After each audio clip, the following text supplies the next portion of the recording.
Ouça agora uma palavra de fé e ousadia para o seu coração, com o reverendo Roberto Barnabé.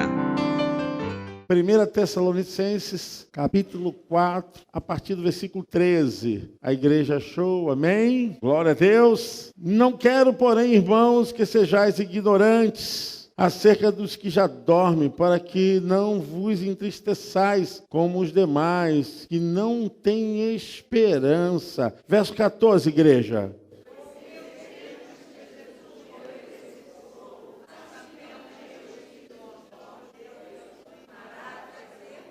Dizemos-vos, pois, isto pela palavra do Senhor, que nós, o que ficarmos vivos para a vinda do Senhor, não precederemos os que dormem. Verso 16.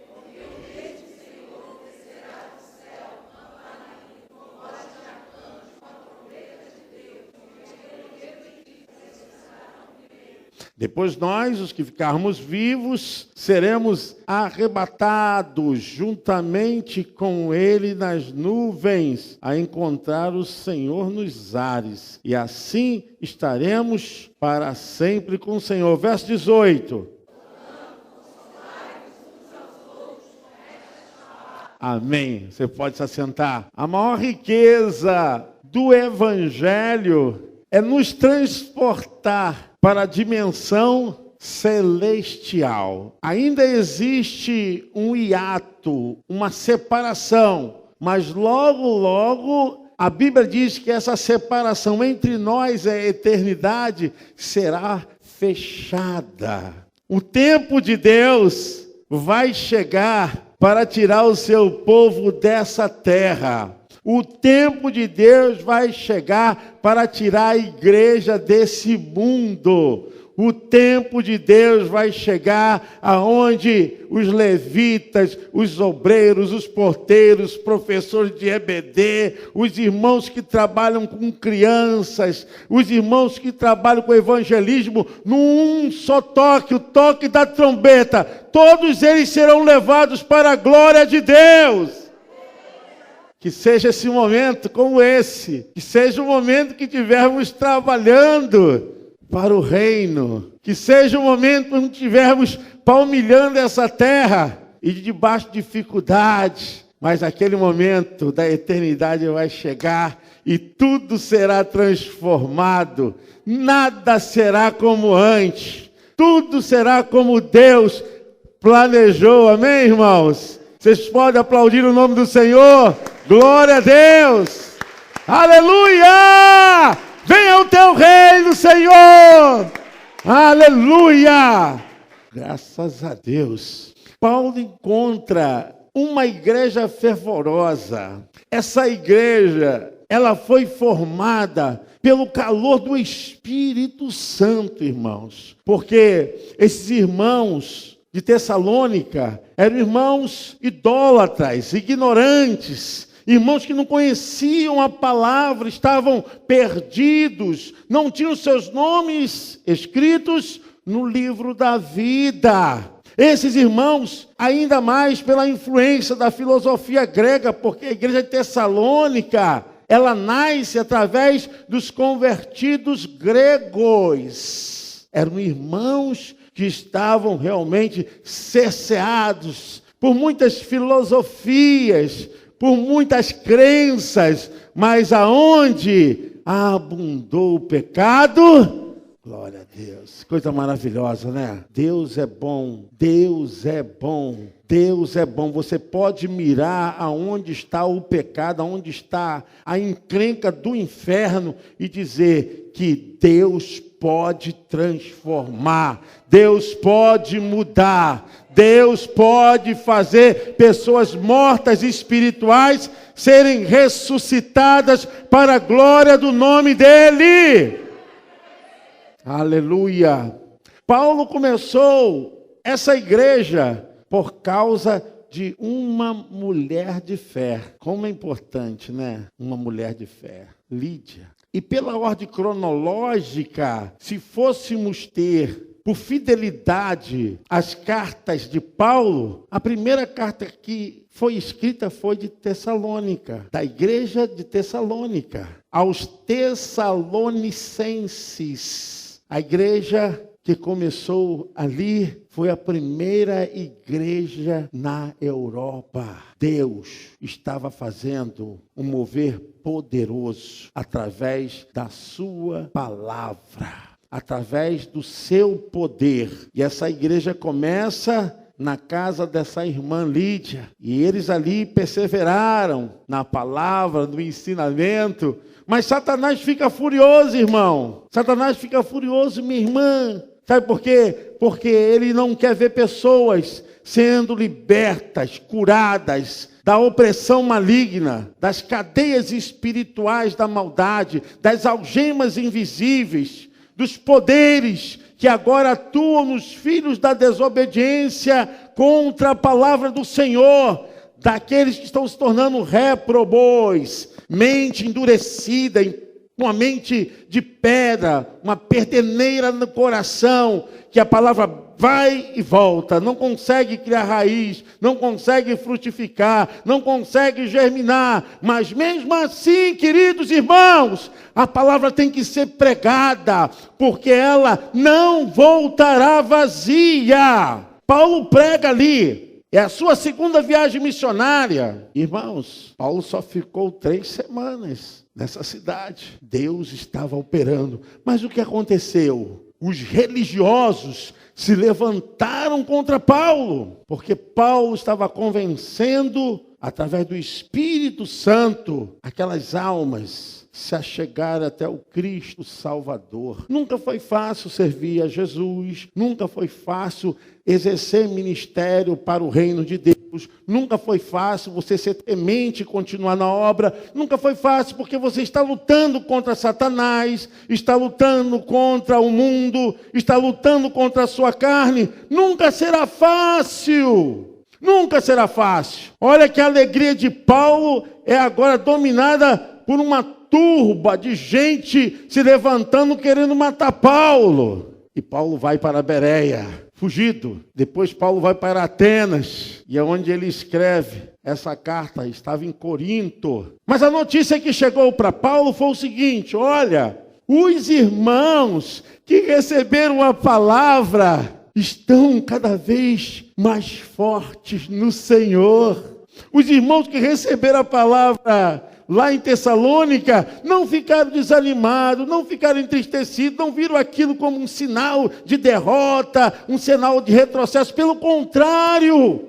eles se desapegaram aos seus deuses, se desligaram das suas vãs filosofias, eles começaram a ter realmente a fé no Cristo ressurreto, e ao ponto agora de estarem prontamente a viver para Jesus e querendo saber mais e mais e mais. Glória a Deus! Quando Paulo estava já em Corinto, e a notícia veio, olha, os irmãos de Tessalônicas estão realmente uma bênção. Os irmãos estão querendo saber quando o Senhor vai voltar, quando Cristo poderoso retornará.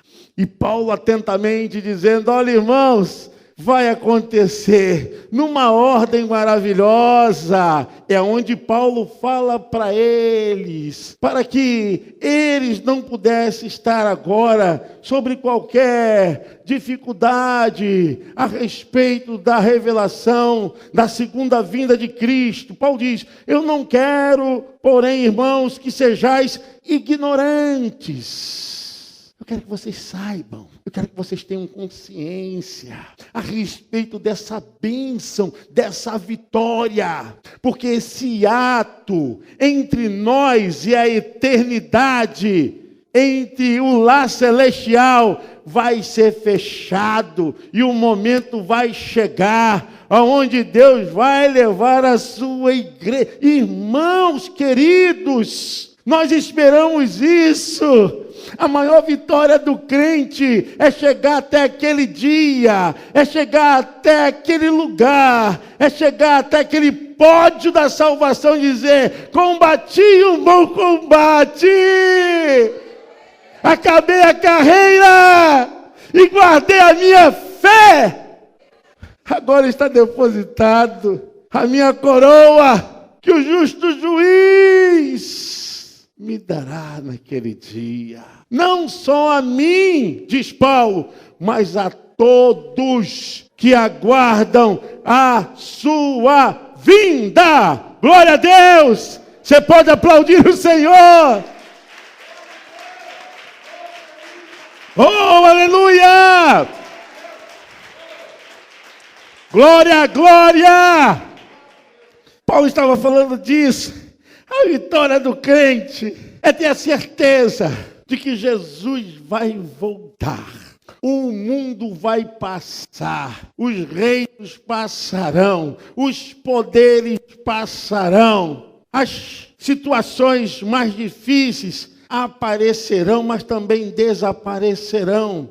Na vida há uma coisa que nós não podemos jamais esquecer, irmãos, se chama vicissitudes. Na vida nós temos nuances. Um dia está bem, um dia está melhor, um dia está excelente, outro dia está complicado. Isso se chama vicissitudes da vida.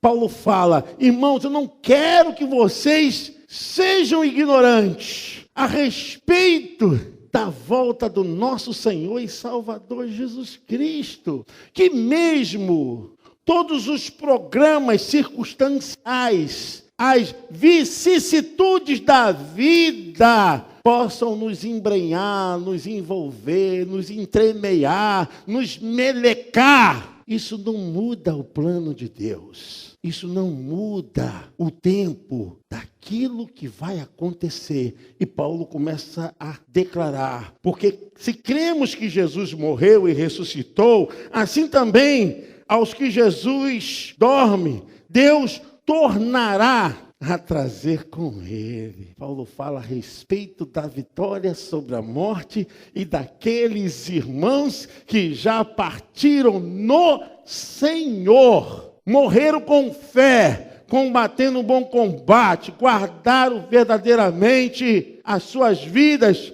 através do sangue poderoso de Jesus Cristo. Eu vou abrir um adendo agora para falar a respeito disso. É muito triste quando a gente vê que uma pessoa começa bem a obra de Deus, mas começa na sua carreira ter vários problemas, tipo se desviou, se envolveu com outra coisa e depois voltou para Jesus. Eu digo, irmãos, com toda certeza, ele não bateu um bom combate. Quero que você me entenda. O que é um bom combate? O que é combater um combate? Combater um bom combate é não sair do caminho, é não deixar, é não descrer, é permanecer, mesmo que venham as vicissitudes da vida. Paulo está falando claramente, olha, esses irmãos, aqui não tem nada de não evangélicos, não crentes, não salvos. Paulo está falando para mortos salvos. Esses que dormem no Senhor, eles vão ressuscitar. Dizemos-vos, pois, isto pela palavra do Senhor, que nós, o que ficarmos vivos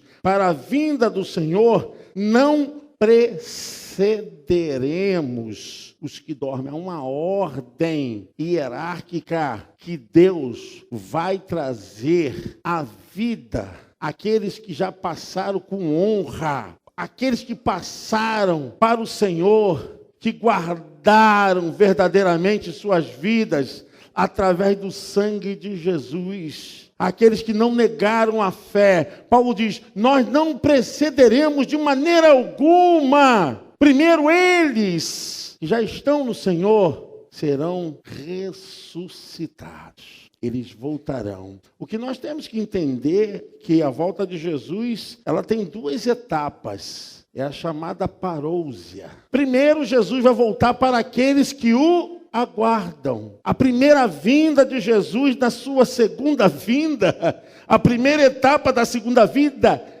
é para os crentes. Só quem vai ver o Senhor nos ares, só quem vai contemplar o Senhor, a excelência, a magnitude, são os salvos. Glória a Deus. a segunda vinda do Senhor tem duas etapas. Primeiro para os salvos. E depois tem um novo hiato, né? Que são os 1000 anos. A igreja está gozando na bodas do Cordeiro, enquanto aqui se abre o selo do anticristo, onde vai começar o mistério dos enganos, da mentira, e a igreja está na bodas do Cordeiro. O tempo da eternidade a igreja está com Cristo, e aqui no Cronos o mundo está nas mãos do anticristo. Por isso que a Bíblia diz: bem-aventurados aqueles que fazem parte da primeira ressurreição. Vocês estão entendendo o negócio? Porque quem ficar aqui vai ter que ser dominado pelo anticristo. A pressão é do anticristo. E aqui já estamos no terceiro céu. Nós estamos na bodas do Cordeiro, onde ele vai dizer: vinde Felipe, vinde Edson, vinde Celeste, vinde Roberto, vinde Flávio, Henrique, vinde, benditos de meu Pai, possuir por herança o que está preparado desde a fundação dos séculos. E vai justamente confirmar aquilo: nem olhos viram, nem ouvidos ouviram, nem jamais penetrou no coração humano aquilo que Deus preparou para a sua igreja. Glória a Deus! Você pode aplaudir ao Senhor. Essa fé, igreja, essa fé, povo de Deus, nós temos a certeza de que um dia seremos arrancados dessa terra. E Paulo diz: olha, vai ser num piscar de olhos, vai ser rápido, não tem como nem você medir, porque vai ser tão rápido, vai ser de forma instantânea. Os que estavam mortos ressuscitarão, e em seguida Paulo diz: nós então seremos arrebatados. Os mortos recebem corpos glorificados, e nós também deixamos a condição desse corpo, com os seus limites, com as suas complicações, com o nosso biotipo terreno, pegar o biotipo de Cristo, que Cristo não veio da terra, ele veio dos céus. Então o nosso biotipo, na forma da transformação, do arrebatamento, será um corpo glorificado. Os irmãos sabem o que é um corpo glorificado. Acabou tempo e espaço. Corpo glorificado, ele agora não pode ser mais cesseado e atingido pelo pecado. Ele já tem toda vestidura, toda força, vestidura que vem do alto, todo o poder que vem do alto. Agora esse corpo não está mais preso às coisas desse mundo físico. Então, quando nós formos ressuscitados, arrebatados, a Bíblia diz então que nós vamos nos encontrar com Ele, aonde? Nas nuvens, nos ares. Só a igreja, só o povo de Deus. Aqui não estão os ímpios, não estão os incrédulos, não estão aqueles que negaram a fé. Aqui está falando da igreja, da igreja. E logo em seguida vai ser a entrega dos galardões. Olha que bênção, que bênção. A prova que nós passaremos então a demonstrar verdadeiramente que o nosso trabalho no Senhor não foi em vão, porque os galardões é uma prova que nós passaremos pelo fogo de Deus, não de julgamento, mas de obras. Diz a palavra, a entrega dos galardões. E isso vai acontecer porque o fogo de Deus vai ser a ótica examinadora, olhos raio-x do Senhor, e vai julgar as nossas obras. Quando eu vejo isso, irmãos, eu vejo assim as pessoas que reclamam tanto quando faz a obra de Deus. Reclamam tanto. Faz, mas a Bíblia fala de obra que é feita, que ela é de palha, que ela é de feno ou que ela é de metal. Então, se for de palha, queima logo. De feno ainda vai. Se for de metal, não. Essa obra é aprovada. É quando nós somos realmente vistos pelo Deus eterno, pela quantidade de amor e de devoção e de temor que tivemos pela sua obra. Quantas vezes abrimos mão dos nossos próprios deleites, prazeres, para dizer, não, eu vou fazer a obra, não, eu estou compromissado. Onde Deus vai ver todos aqueles momentos, vão passar assim diante de um telão, todo aquele momento que você viveu na obra de Deus e que você muitas vezes chorou quando você estava realmente gemendo, mas estava fazendo a obra do Senhor, estava fazendo realmente a obra de Deus. A Bíblia diz que nós nos encontraremos nos ares e assim estaremos sempre com o Senhor. E essa vai ser a maior vitória da vida da igreja. A igreja, ela tem que pensar no arrebatamento. Jesus está voltando, igreja. Jesus está voltando. Existem 1189 capítulos na Bíblia.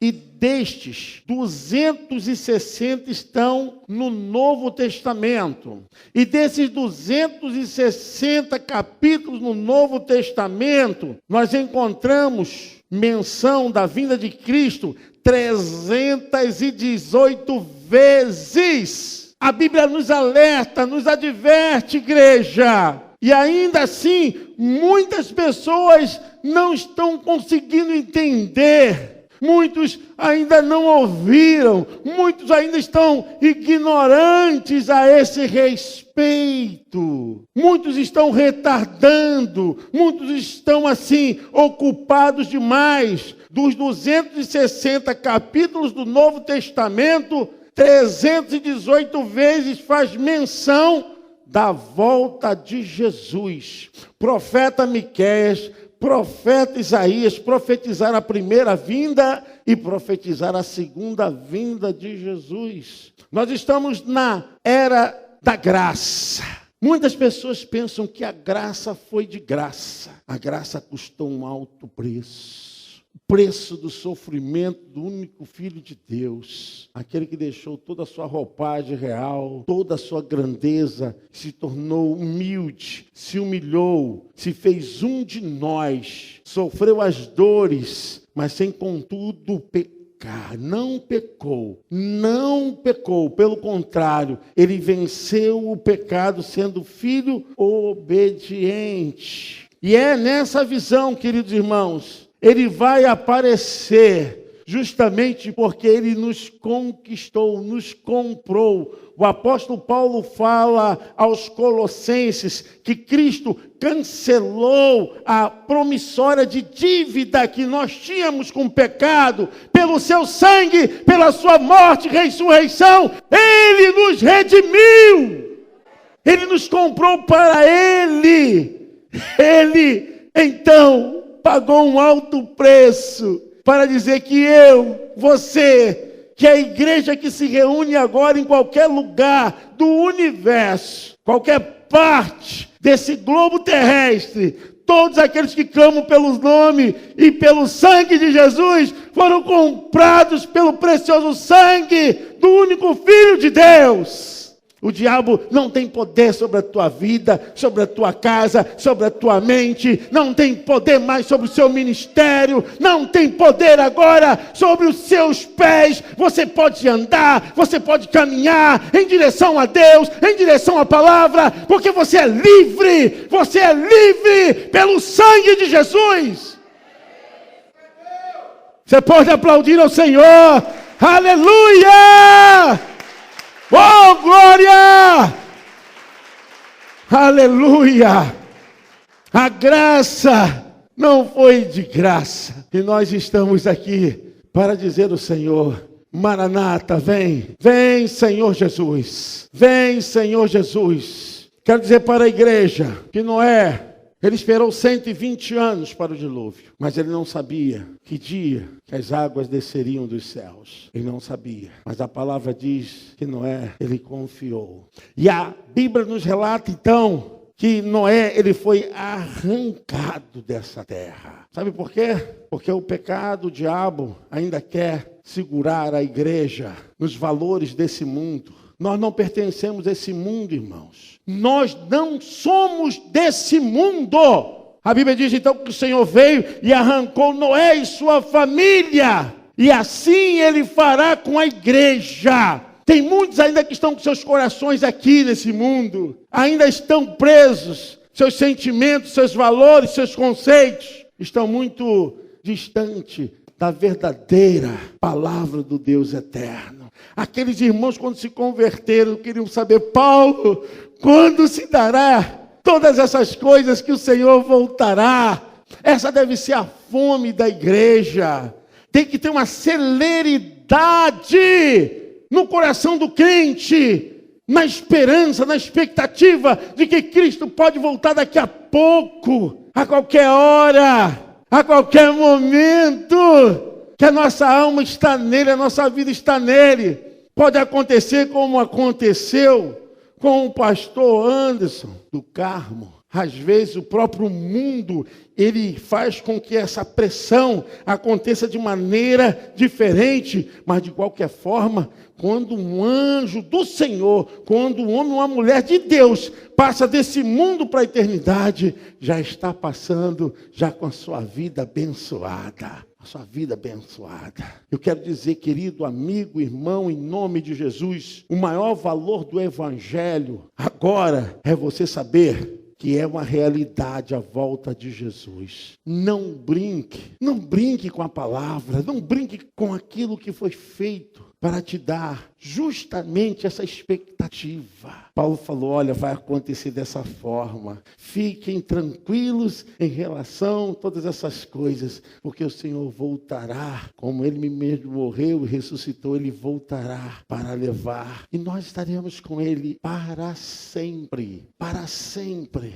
E na eternidade, irmãos, eu não sei qual vai ser o relógio biológico celeste. Como é que vai ser? Eu só sei de uma coisa, que o nosso corpo, que a nossa mente, que toda a nossa estrutura vai ser muito e muito melhor do que é hoje. Por isso que a Bíblia fala que lá Deus vai enxugar dos nossos olhos todas as lágrimas. Eu acredito que a glória do Senhor será tamanha, a presença do Senhor será tamanha, que nós não vamos ficar com lembranças na memória de coisas que ficaram aqui nessa terra. A glória do Senhor vai ser muito maior do que ainda algumas coisas que marcaram aqui nessa vida. Por isso, eu quero dizer para você, você tem que se manter firme. A igreja tem que marchar. Nós temos que pregar a volta do nosso Senhor e Salvador Jesus Cristo. Jesus está mais perto do que nunca. De alguma forma, o mundo nos odeia,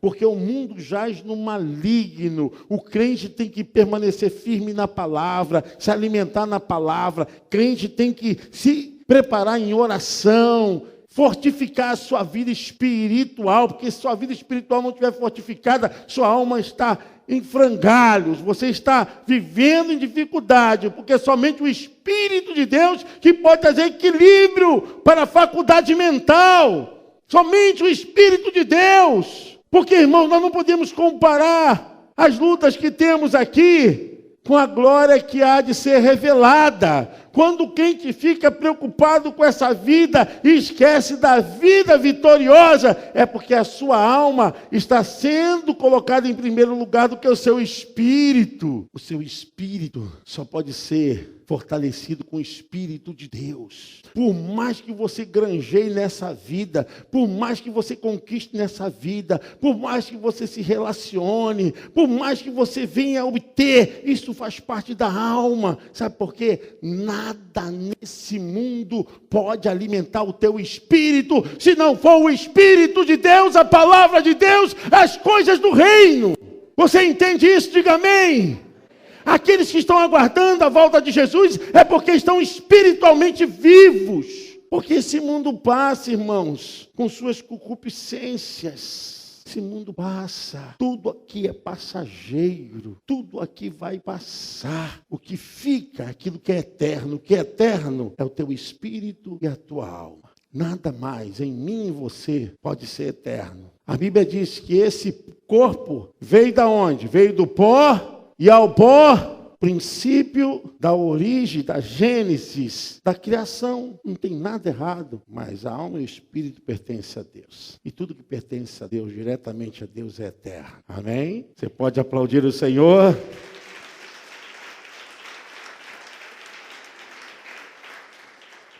Antigamente, a igreja cantava os hinos e a gente ficava olhando assim e vendo o povo verdadeiramente firme na fé. O povo tinha temor à palavra, o povo realmente amava evangelizar, o povo amava fazer a obra de Deus, tinha vontade. Hoje, desculpa a minha franqueza, irmãos, nunca vi um tempo assim de uma igreja tão fraca, tão mole, tão desanimada. Um povo que tudo é objeção para fazer a obra de Deus. O mundo está dentro da igreja. A minha franqueza, eu não consigo. Eu estava dando aula hoje, falei para os irmãos, olha, eu não aguento mais ficar ensinando e o povo obturado, saneado. Mas está escrito isso. Quer ver? Vamos ver? Paulo fala a esse respeito em Coríntios. Ele fala a respeito dessa mente que está embrutecida. E Paulo fala desse mal que domina as mentes das pessoas. 2 Coríntios, deixa eu ver aqui, 2 Coríntios, olha o que é que diz. Eu vou até ler um texto anterior para chegar onde eu quero.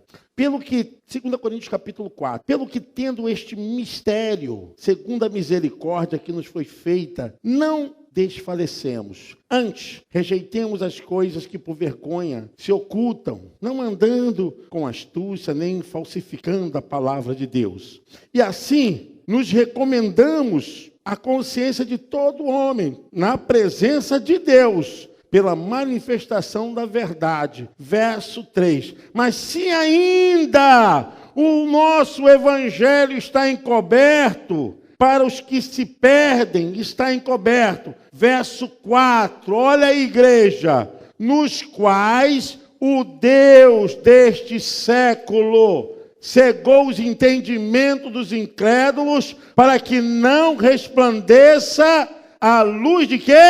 Olha que coisa! Quando a pessoa está somente fascinada por essa vida aqui, é porque ainda não brilhou na consciência a luz do evangelho libertador. A pessoa está presa ainda aos valores, aos bens desse mundo, às filosofias humanas. Paulo diz, ainda não resplandeceu a luz do evangelho da glória de Cristo, que é a imagem de Deus, porque não nos pregamos a nós mesmos, mas a Cristo Jesus, o Senhor, e nós mesmos somos vossos servos por amor de Jesus, extremamente subserviente, escravo, totalmente dominado pela graça, banhado pelo sangue de Jesus. Seu corpo, mente e espírito entregue nas mãos do Deus eterno. Você não consegue fazer outra coisa senão a vontade de Deus. Você não quer outra coisa senão a vontade de Deus. Seu amor não é outra coisa senão pelas coisas de Deus. Porque teu espírito está em Deus. Tua alma então começa a ser revestida da glória do Deus eterno. Quando a pessoa não consegue entender o valor da eternidade, da salvação, porque ainda quem domina ela são os desejos da alma. Meu irmão, você tem que ter a certeza da sua salvação. A salvação vem pela palavra. Você tem que ouvir a palavra. Se você não consegue ouvir a palavra de Deus, dificilmente você entenderá as coisas de Deus. Você não conseguirá entender os planos e a vontade de Deus para a sua vida. Quando Paulo fala à igreja de Tessalônica, Paulo recebe aquela maravilha da fé, que os irmãos se posicionaram dizendo, olha, quando se dará a volta do nosso Senhor e Salvador Jesus Cristo. Eles eram idólatras, perdidos, envolvidos em toda a trama de filosofia, os gregos dominados por todos aqueles instrumentos, aquelas crenças. Mas quando receberam a palavra, o evangelho resplandeceu a luz nas consciências de todos aqueles irmãos. A volta do Senhor Jesus Cristo. E nós cantávamos, né? O rei está voltando, o rei está voltando. A gente canta isso hoje, careta, pastor. Para cantar um hino do Inário aqui, irmãos, a gente passa um sufoco. Passa sim, porque ensina aí, pastor. Vocês estão entendendo, irmãos? Estão entendendo, irmãos? Vocês estão entendendo, irmãos?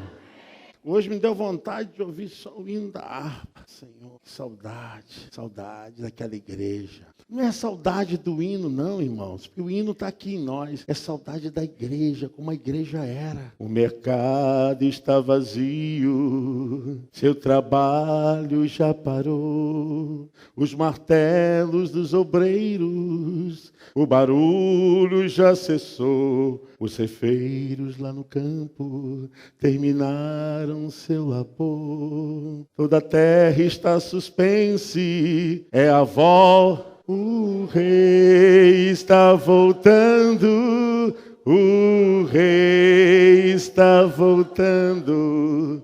Trombeta está soando, que? O rei está voltando, o rei está voltando. Diz.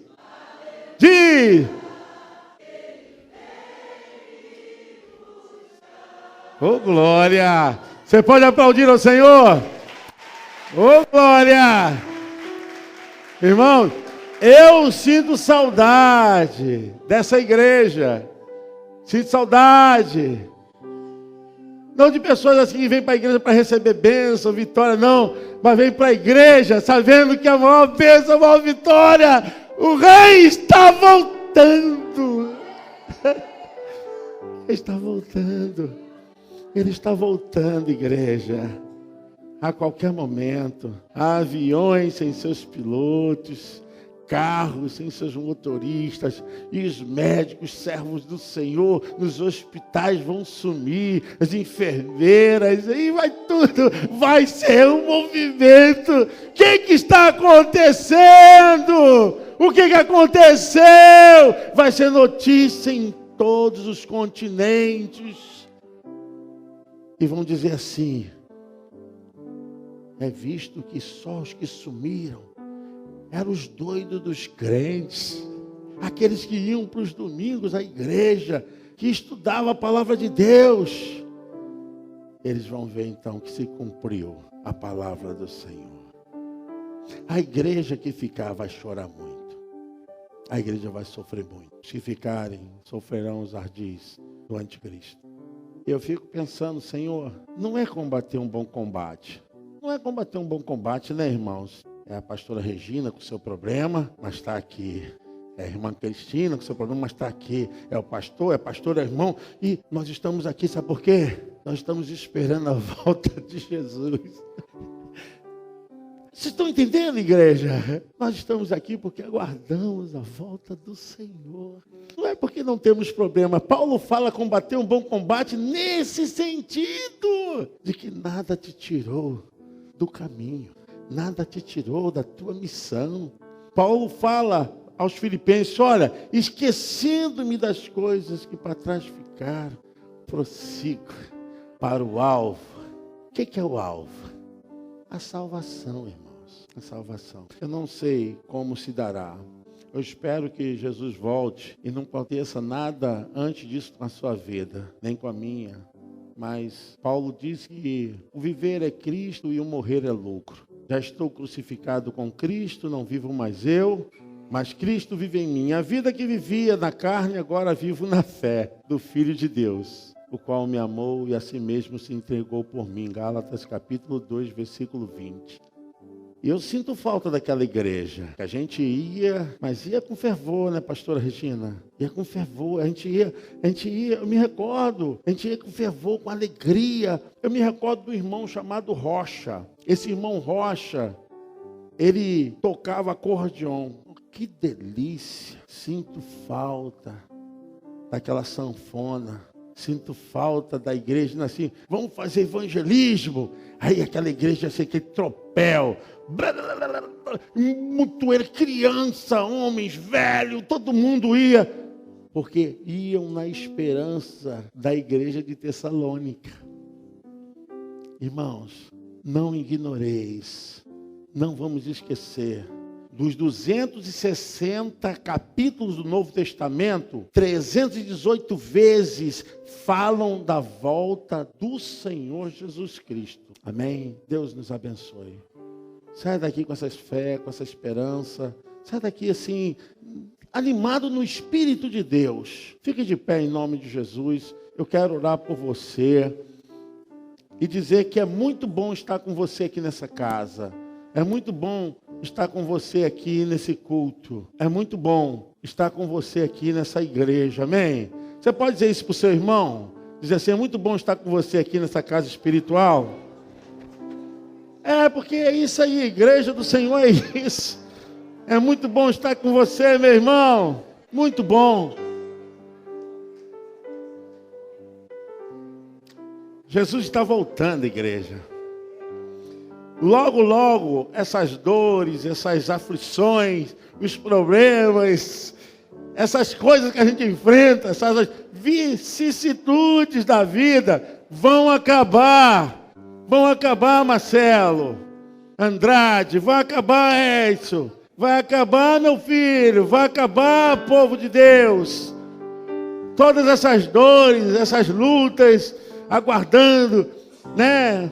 Pastora Silvia, corre, pastor, calma aí, pastor, já estou no trabalho. Pastora, vai acabar isso, pastor.